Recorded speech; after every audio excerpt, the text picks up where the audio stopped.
Hello guys, good morning. मैं वीरेंद्र कुमार वर्मा। आप देख रहे हैं मेरा यूट्यूब चैनल बायोलॉजी।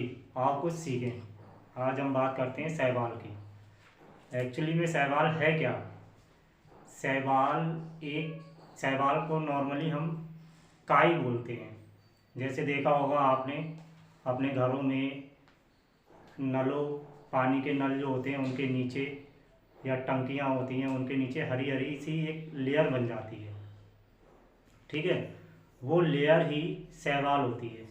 आपने मैदानों में जैसे खेलने के, जब बच्चे खेल रहे होते हैं मैदानों में, फील्ड में, तब वहाँ पर देखा होगा हरी हरी सी घास जैसी बन जाती है, लेकिन वो घास से भी छोटी टाइप में होती है। ठीक है, कहीं नम स्थानों पर कहीं पर भी देख लो आप, जैसे आप कहीं किसी तालाब के पास चले जाओ, ठीक है, पत्थरों के नीचे छोटे छोटे जो तालाब होते हैं उनमें देखा होगा आपने, छोटे छोटे कंकड़ डाल दो तो उनके ऊपर एक हरी हरी सी लेयर बन जाती है।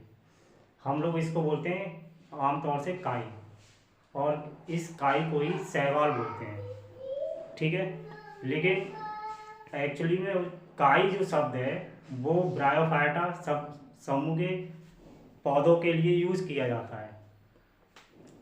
ठीक है, तो शैवाल ग्रीन कलर के होते हैं। ठीक है, क्योंकि हरी हरी घास सी दिखाई दे रही होती है। वैसे तो कई एक कलर के होते हैं, लेकिन मोस्टली क्या होता है, हम लोगों को आसपास, हमारे आसपास जो नम स्थान है, तालाब हैं, या बारिश के समय पर देखा होगा आपने, किवाड़ों पर, दीवारों पर हरी हरी सी लेयर बन जाती है, उसी को बोलते हैं शैवाल। ओके, अब देखते हैं शैवालों के जनरल करेक्टर।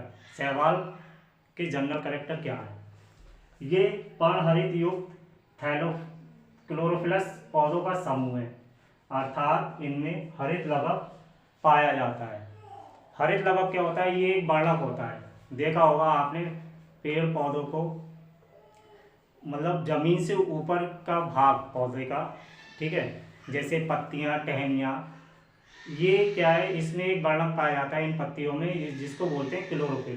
क्लोरोफिल के कारण ही ये पत्तियां हरे रंग की होती हैं, और इस क्लोरोफिल के कारण ही प्रकाश संश्लेषण की क्रिया संपन्न होती है। और ये आगे लंबा एक प्रोसेस है, ये बाद में बताएंगे अगली नेक्स्ट वीडियो में। ठीक है, फोटोसिंथेसिस की क्रिया क्या होती है?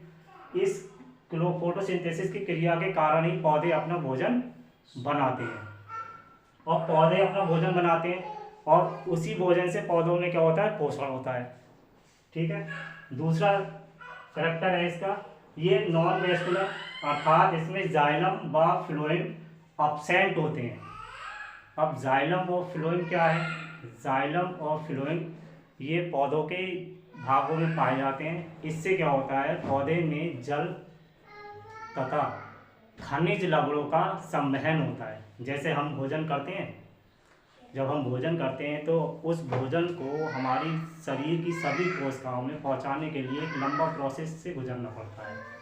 भोजन का पाचन होगा, पाचन के बाद एनर्जी हमारी सभी कोशिकाओं में पहुंचती है, तो वही संवहन, वही कार्य इनका है। लेकिन अब ये नॉन वेस्कुलर, इनमें क्या होता है? जाइलम और फ्लोएम अब्सेंट है, तो इनमें भोजन का सप्लाई कैसे होगी? इनमें भोजन की सप्लाई इनकी सभी कोशिकाओं के द्वारा होती है। ठीक है, ये एक इम्पॉर्टेंट करेक्टर है कि शैवालों में जल का संवहन किस प्रकार होता है? तो शैवालों में जल का संवहन सभी कोशिकाओं के द्वारा होता है। तीसरा करेक्टर है, ये यूनिसेलुलर तथा मल्टी सेलुलर दोनों प्रकार के होते हैं, अर्थात इसका मतलब ये है कि शैवाल एक कोशिकीय तथा बहुकोशिकीय दोनों प्रकार के होते हैं। मोस्टली कोशिकाएं दो प्रकार की होती हैं। ठीक है, कौन कौन सी?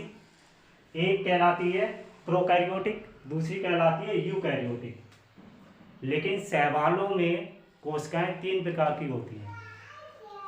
ठीक है, तो तीन प्रकार की होती हैं। अब ये तीन प्रकार की कोशिकाएं जो हैं कैसी होती हैं?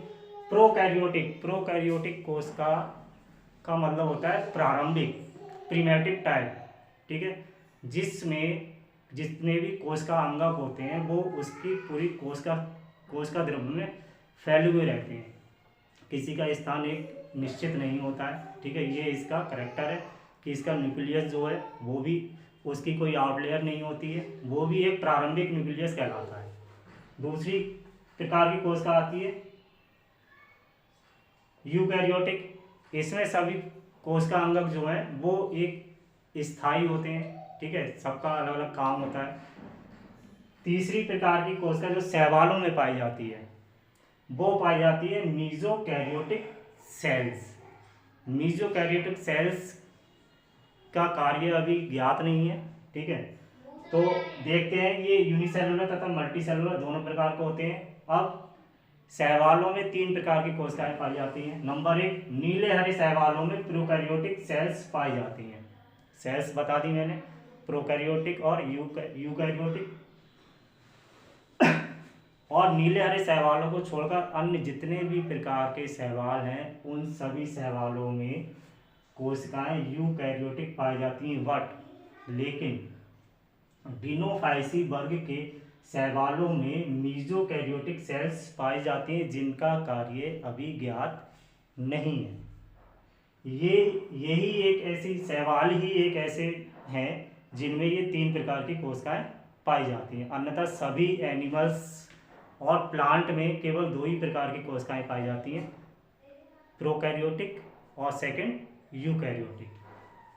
अगला कैरेक्टर है इसका चौथा, ये थैलोफाइट्स अर्थात जड़, तना तथा पत्ती रहित होते हैं। मतलब इनमें ना तो जड़ होती है, ना तना होता है, ना ही पत्ती होती है। फिर ये होते कैसे हैं? तो ये थैलाइड स्ट्रक्चर होता है इनका। जैसे मैंने शुरू में ही बताया था कि शैवाल जो है उनको आम भाषा में हम लोग काई बोलते हैं, ठीक है। तो उस काई को वो कभी आप उस पर हाथ ऐसे रख कर देखना तो वो एक गुदगुदा सा स्ट्रक्चर होगा, बहुत ही सूक्ष्म और गुदगुदा। अब सूक्ष्म ऐसा नहीं है कि शैवाल बहुत सूक्ष्म होते हैं, शैवाल इसीलिए बोला गया है कि शैवाल एक कोष की तथा बहुकोष की है। कुछ छोटे होते हैं, कुछ बड़े भी होते हैं, ठीक है। तो ये जड़, तना, पत्ती रहित होते हैं। इनका शरीर थैलाइड होता है, थैलाइड। अब थैलाइड का मतलब ये होता है कि जैसे आप देख सकते हो अपनी हथेली को, इस हथेली पर ये गुदगुदा सा स्ट्रक्चर है, इसको देख लो, इस टाइप का स्ट्रक्चर होता है अगर उसको माइक्रोस्कोप से देखेंगे तब, ठीक है। वरना क्या होता है, ये गुदगुदी सी लेयर होती है। अब ये कभी कभी क्या होता है, ये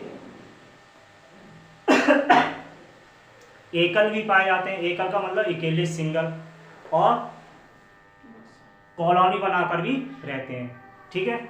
अगला देखते हैं पॉइंट, कुछ शैवालों को छोड़कर, जैसे ब्राउन एल्गी। ब्राउन एल्गी आती है डिनोफाइसी वर्ग के अंतर्गत। ब्राउन एल्गी को छोड़कर सभी शैवालों में जन्नांग एक कोष की होते हैं, ठीक है। अगला पॉइंट आता है, शैवालों का अध्ययन एल्गोलॉजी या फाइटोलॉजी के अंतर्गत करते हैं। मतलब इनकी स्टडी अगर हम नेक्स्ट लेवल पर जाते हैं, ठीक है, इनका अध्ययन करते हैं, इनके बारे में और जानकारी लेते हैं, तो इसका अध्ययन क्या कहलाता है, एल्गोलॉजी के अंतर्गत आता है। नेक्स्ट पॉइंट है, प्रोफेसर NOP आयंगर को भारतीय शैवाल विज्ञान का जनक कहा जाता है। ओके गाइस, आज के लिए इतना काफ़ी है। नेक्स्ट वीडियो में मिलते हैं। टाइप्स ऑफ शैवाल, शैवालों के प्रकार, शैवाल कहाँ कहाँ पाए जाते हैं, ठीक है। शैवालों के अगले कैरेक्टर क्या हैं उनके बारे में जानकारी देते हैं। अब अगर आपको एक बात और बोलना चाहूँगा, अगर आपको मेरी वीडियो से थोड़ी सी भी जानकारी मिलती है या आपकी जानकारी में इम्प्रूव होता है तो प्लीज़ इस वीडियो को लाइक करें, शेयर करें और सब्सक्राइब करें अगर पसंद आती है तब, अन्यथा कोई बात नहीं। ओके, मिलते हैं नेक्स्ट वीडियो में।